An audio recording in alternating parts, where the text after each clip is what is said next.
What would you do if after giving everything to your company for over 3 decades, they repaid you by cutting you out?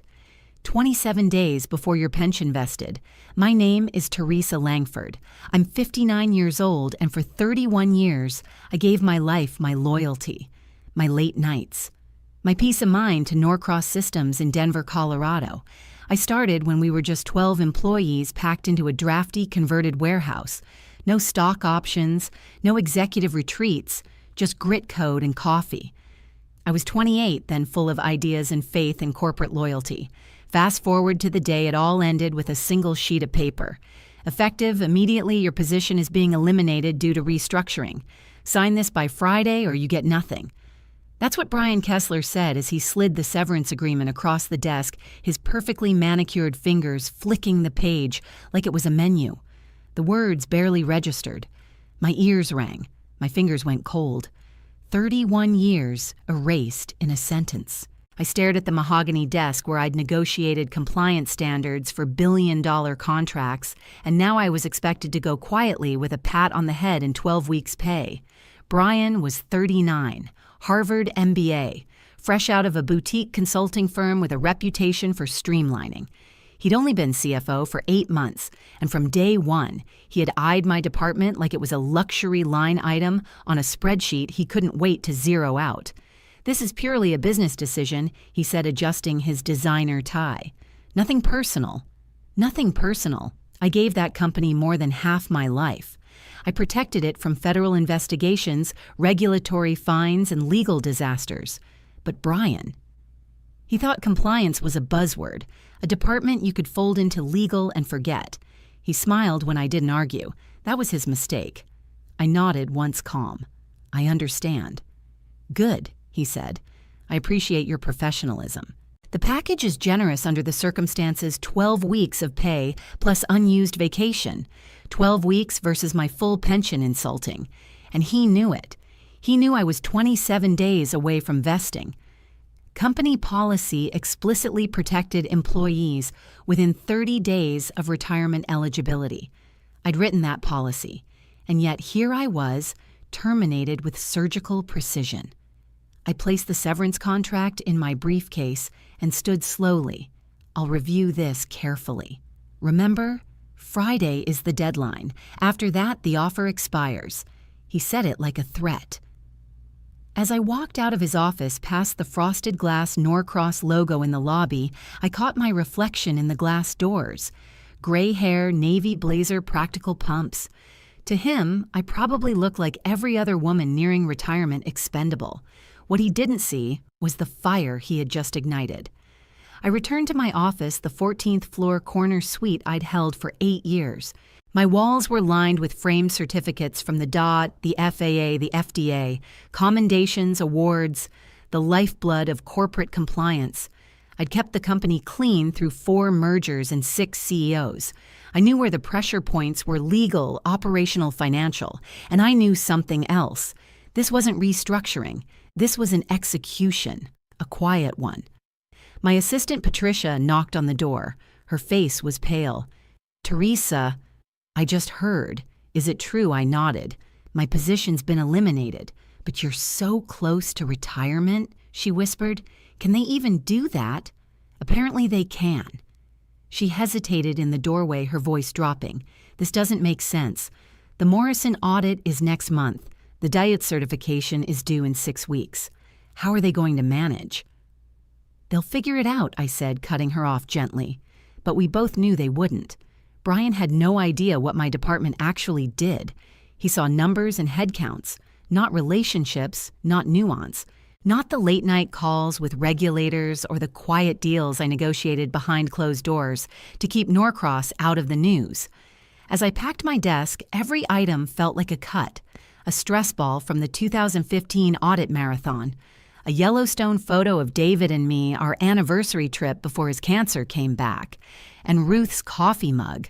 She'd retired 6 months ago after 19 years as head of HR. She had warned me to watch out for the young ones who think experience is expensive. I didn't understand it then. I did now. 31 years of service fit neatly into one banker's box. It sat quietly in the trunk of my Honda Accord as I drove home down Spear Boulevard, the Denver skyline flickering in my rearview mirror. My thoughts raced. Brian's words echoed in my ears, the way he kept checking his watch, the way he glanced at his screen like he was following a script. Something was wrong. Very wrong. The moment I pulled into my driveway in Lakewood, my phone rang. Patricia. Teresa, she whispered. After you left, Brian came back to your office with 2 people. I've never seen them before. They spent an hour going through your files. They took everything, your documents, your laptop, even your desk calendar. My chest tightened. Did he say why he told me they were securing sensitive materials for the transition? But then I heard him on the phone afterward. He said something about Phase 2 and that the legal department needs to be insulated from liability. I sat in silence. Liability, Phase 2. Patricia. I said carefully, please don't talk to anyone about this conversation. Don't ask questions, just be cautious. Are you going to fight this? She asked. I didn't answer, because I already knew the answer. I wasn't just going to fight it. I was going to burn it down brick by brick, lie by lie. And Brian Kessler. He had no idea who he just tried to erase. But the next move wasn't mine alone, because someone from Norcross's past was about to become my greatest ally. The next morning, I made a call that would change everything. Ruth, it's Teresa. I need your help. Her voice, warm, familiar, cut through the storm cloud in my chest. Ruth Delgado had been my closest confidant at Norcross for over 15 years. She was sharp-principled, and when it came to HR, no one documented better than she did. If anyone could help me understand what was happening, it was her. What's wrong? She asked immediately. I was let go yesterday. Brian Kessler eliminated my position. There was a beat of silence, then another. Wait. What, Teresa, your pension? 27 days. That's how close I was. 27 days from full vesting. The sound Ruth made wasn't just shock, it was recognition. Oh no, she whispered. I've seen this before. That's pension dumping. Her words sent a chill straight down my spine. I saw it happen at my last company before Norcross. They targeted senior employees right before their pension vested to save on long-term liability. And Brian, he asked questions about pension structures his second week on the job. I remember. I clenched the phone tighter. You think this was planned, I'd bet on it, she said grimly. In fact, when I retired, I kept copies of certain files. Internal memos, emails, benefit policy drafts. Just in case. Do any of them mention this strategy? Maybe. Come over tomorrow morning. We'll go through everything together. I barely slept that night. I kept replaying the moment Brian slid the contract across the desk, his voice cold and mechanical. I remembered his little glances toward his watch, toward the corner of his screen, as though someone had outlined this playbook for him. They thought I'd just walk away. But they had underestimated one thing, my memory. Norcross had trained me to be meticulous. I remembered everything. Every policy change, every leadership shuffle, every compliance update they'd ever tried to bury. I had helped design the internal protection clauses they were now trying to sidestep. And now I had Ruth armed with the kind of paperwork even a seasoned lawyer would kill for. Ruth lived in Westminster, about 20 minutes from my house. When I arrived the next morning, she had 2 cups of coffee ready and her office already covered in manila folders. What I found is worse than I thought, she said, quietly motioning to her desk. There were emails printed out, highlighted, handwritten notes in her careful script, internal memos, a spreadsheet that stopped me cold. These, she said, handing me a February email from Brian, are the smoking guns. The email sent to the executive team read, "Our analysis indicates that preventing certain high-tenure employees from reaching full vesting could significantly improve quarterly projections. Legal recommends structuring any necessary workforce adjustments as performance-based terminations or departmental consolidations to minimize exposure." My name wasn't in the email, but I didn't need to be. Another document was even more damning, a spreadsheet titled Pension Vesting Exposure, Q2 Risk. My name was highlighted in yellow, along with three others: James Morrison, IT, Sandra Williams, Sales, Robert Chen, Operations. Each name had a projected pension value next to it and a column labeled Strategic Offboarding Opportunity. "This is a hit list," I whispered. Ruth nodded. "They're spacing out the terminations to make them look like independent decisions." I felt sick. This wasn't just me. This was a coordinated purge of long-serving employees, people who had built Norcross with their own two hands now being treated like financial liabilities. Ruth wasn't done. She handed me another folder. "These are Brian's memos about your department. He's been laying the groundwork for months, documenting minor expenses, questioning standard training sessions, creating a paper trail." I scanned a document labeled Operational Efficiency Analysis, Compliance Department. In it, Brian argued that compliance responsibilities should be transferred to legal for a projected savings of $214,000 annually. He wrote, "Compliance is a redundant function that can be absorbed with minimal disruption. Minimal disruption." We handled everything from federal transport regulations to FDA oversight.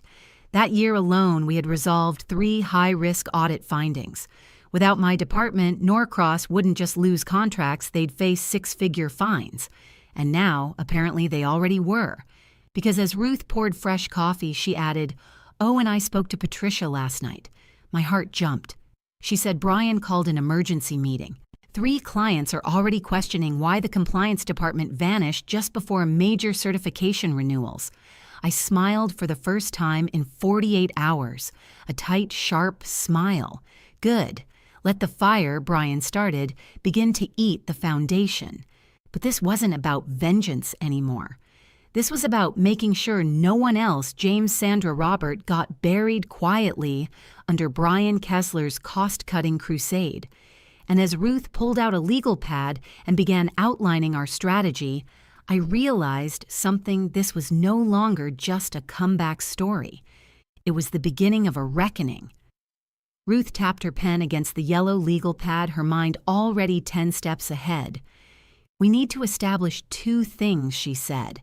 "One, that your termination was pretextual, that it wasn't really about restructuring.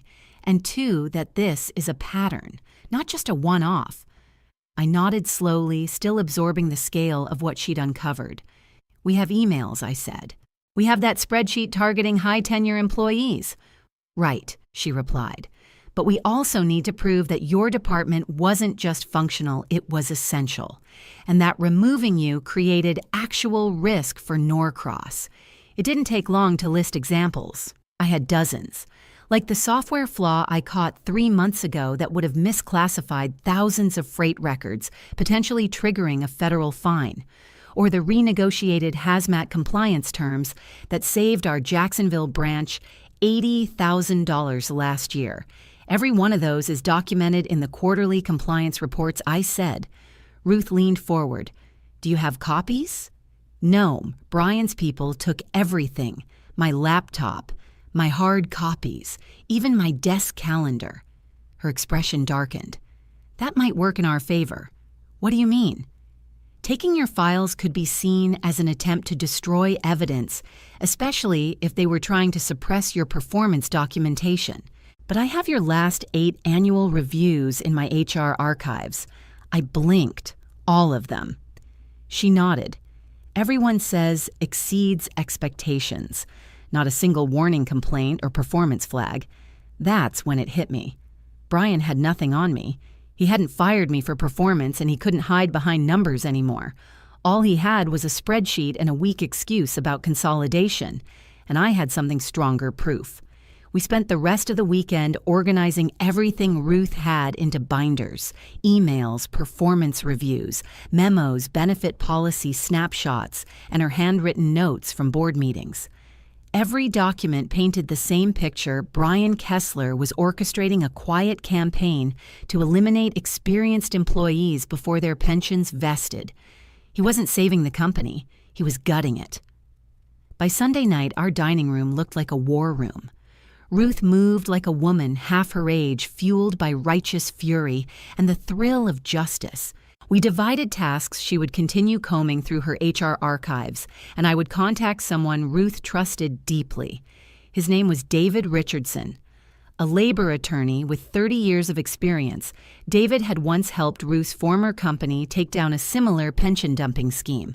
Ruth described him as razor sharp and immune to corporate nonsense. When I spoke to him Monday morning and explained my case, he didn't hesitate. "This is one of the clearest cases of pension manipulation I've seen," he said after reviewing our documents. "You were targeted for financial reasons, not performance. And it's not just you, they're running a playbook." David took the case on contingency. That afternoon, he filed a formal complaint with the Department of Labor, naming Norcross Systems the executive board and CFO Brian Kessler.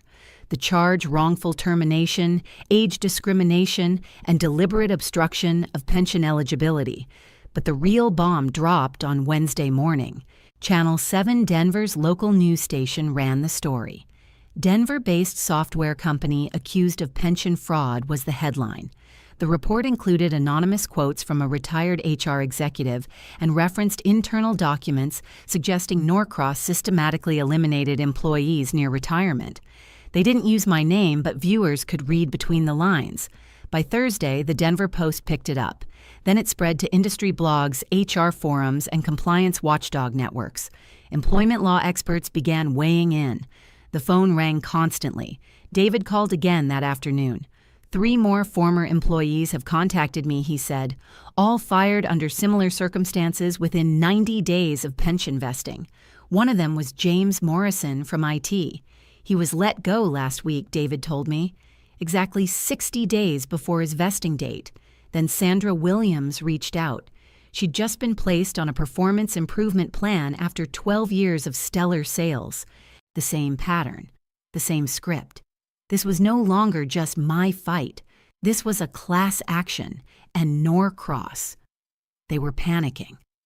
Patricia called me in a hushed voice Thursday night. "Teresa, you won't believe this. Brian called an emergency meeting this morning. The compliance department is being reconstituted. Immediately." I blinked. What 3 major clients threatened to pull contracts unless Norcross resolved oversight concerns. And the Morrison audit next week? No one knows how to prepare for it. They're scrambling. I couldn't stop smiling. "And Brian?" I asked. "He looked awful," she said. "The board's asking very pointed questions. Apparently, some of them didn't know the full scope of the terminations or that you were only 27 days from your pension. Some of them didn't know, but at least one of them might have suspected, because Ruth had mentioned something in passing weeks ago about a quiet board member, a woman named Olivia Shear, whom I'd mentored years ago when she worked in regulatory affairs. We'd stayed loosely in touch. I remembered sending her a recommendation when she transitioned into executive management. I didn't know yet, but Olivia had been watching this unfold, and she wasn't happy. Norcross had burned more than bridges. They'd ignited something far more dangerous, a coalition of smart, seasoned professionals who weren't about to let their legacy be erased. But the firestorm was just beginning, and Norcross hadn't seen the worst yet. Monday morning arrived like thunder. David Richardson called me just after 9 a.m., and I could hear the energy in his voice before he even spoke. "Teresa, we're moving into phase 2, he said. "The Department of Labor is launching a formal investigation into Norcross. They're citing evidence of systemic pension interference and age discrimination." I let out a breath I hadn't realized I'd been holding. "And there's more," he added. 3 additional employees contacted us over the weekend. One of them, a former IT director, was let go 2 years ago. But after reading about your story, he believes he was part of the same scheme. This was growing faster than any of us expected. The puzzle pieces were fitting together. Every email, every spreadsheet, every manipulated performance review, they weren't just isolated offenses. They were part of a calculated system of betrayal. David continued. "With these additional cases, this is no longer a single wrongful termination lawsuit. It's evolving into a class action. That word hit hard. Class action. Norcross had gone from a quiet Denver software company to the subject of federal scrutiny and public condemnation in less than 5 days. and we were just getting started. By Tuesday, Channel 7 had aired a follow-up segment. This time they interviewed David Richardson on camera, where he explained pension dumping in plain language. Imagine working 30 years for a company building your retirement and then being fired just days before your pension kicks in, deliberately to save money, he said, steady and precise. It's illegal, unethical, and disturbingly common. The story went viral. LinkedIn exploded with former employees sharing similar experiences. Some even suspected they'd been targeted years earlier, but had never had the proof. The comments were filled with phrases like, "I knew something was off when," and "they did the same thing to my dad." Norcross Systems had officially lost control of the narrative. That Wednesday, Ruth called with a voice that practically sparkled. "Teresa Patricia just told me something you'll want to hear," she said. "Brian tried to hold another all-hands meeting today. Only this time, someone from the board was in the room." I sat forward in my chair. "Olivia Shear," Ruth said. "She's asking questions now, big ones. Apparently she wasn't aware of the details around your termination or the others. She pulled Brian into a private meeting afterward." A slow smile crept across my face. Olivia. The same woman I had mentored over a decade ago. We hadn't spoken recently, but I remembered how determined she'd been even back then to uphold ethics over efficiency. And now she was a board member. Maybe Brian wasn't quite as protected as he thought. That evening, David called again. "They're blinking," he said. "Norcross's legal team reached out. They want a settlement conference." I said nothing for a moment. A settlement meant a check. An admission, even if quiet.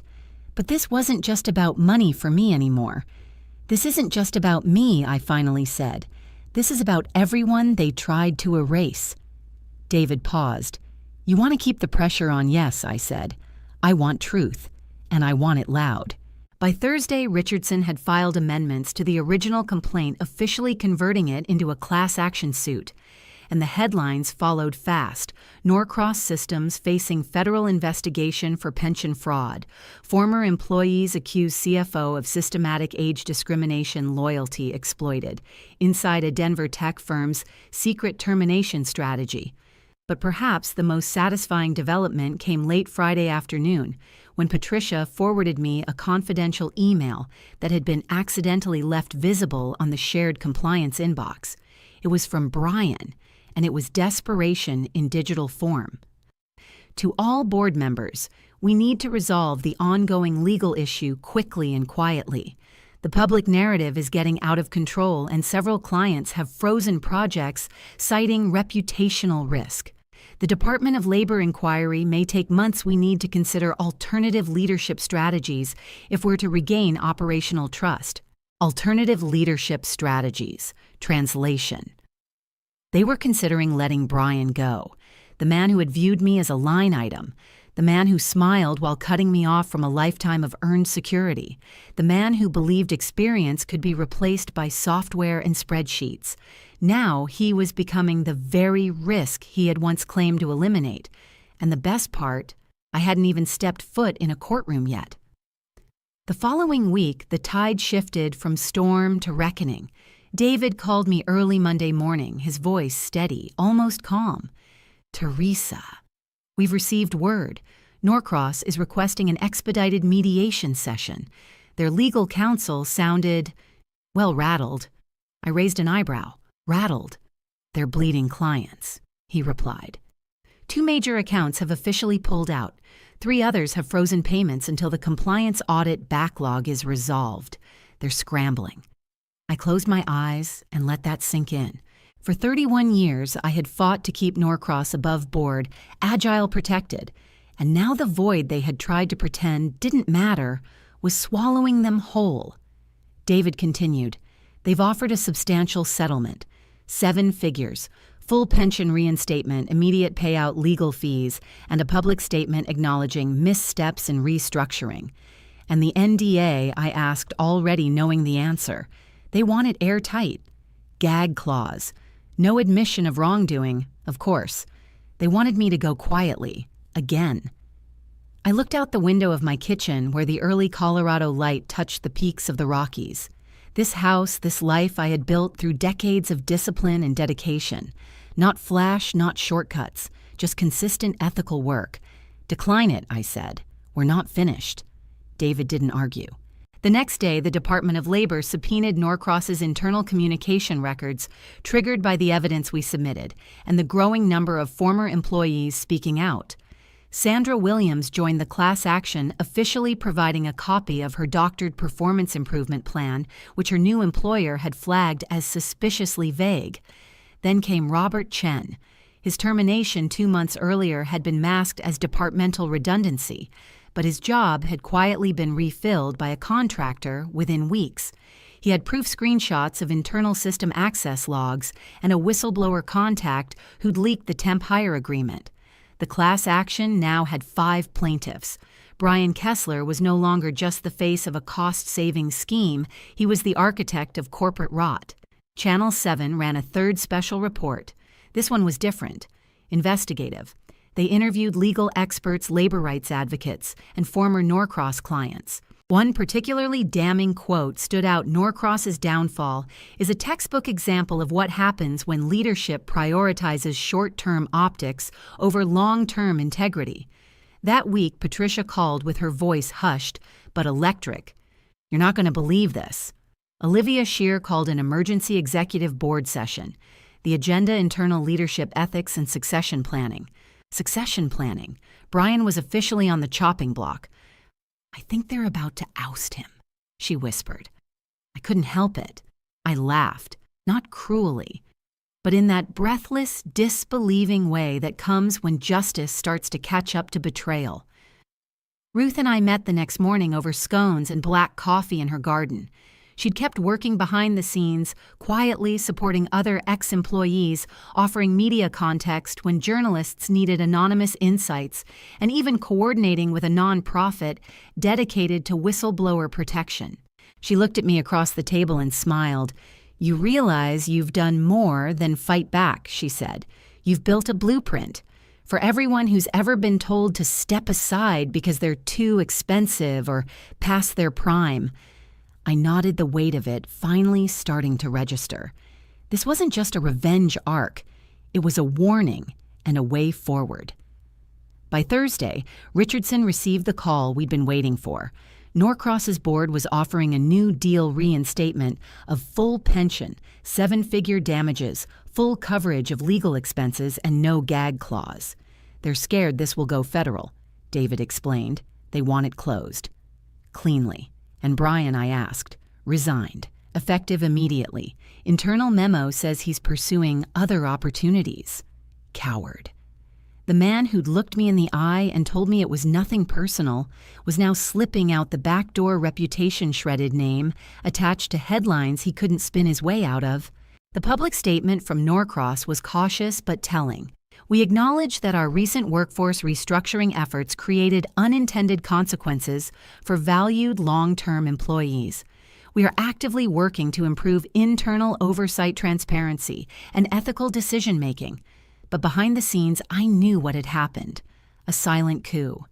My quiet rebellion had turned into a movement, and the legacy Brian tried to erase, it was now sealed in legal precedent and in the stories of every employee who came forward after I did. But even as the dust settled, one final piece of truth remained, and it had been buried far deeper than I ever imagined. 2 weeks after Norcross's settlement offer was signed and the class action filed with the courts, I received a letter in the mail, a real letter. No logos. No company header, just thick ivory paper folded neatly with my name, written in blue ink across the front. It was from Olivia Shear. Inside was a handwritten note. Teresa, you may not remember, but 12 years ago you sat across from me in the compliance break room and told me something I never forgot. Quiet strength will outlast flashy ambition. I remembered that line every time someone underestimated me, and especially these last few weeks. Thank you for what you did, for all of us. Olivia. I read that note 3 times before placing it carefully inside my desk drawer. She had seen it all, the manipulation, the betrayal, the erosion of values from the inside, and she had done something about it, quietly but decisively, just like I had. Norcross didn't just settle our case. They restructured again, but this time for real.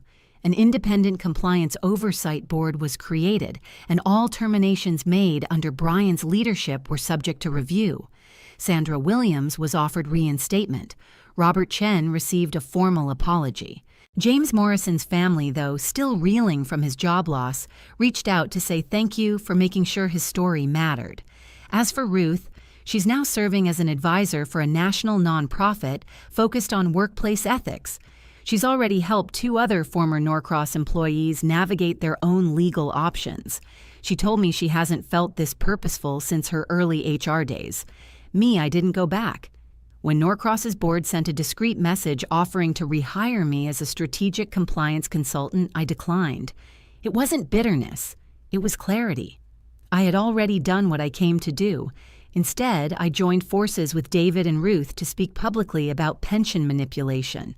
We hosted webinars, spoke at HR conferences, and even contributed to a feature in Fortune titled "The Price of Loyalty: How Quiet Workers Became Corporate Targets and Fought Back." Our case inspired others.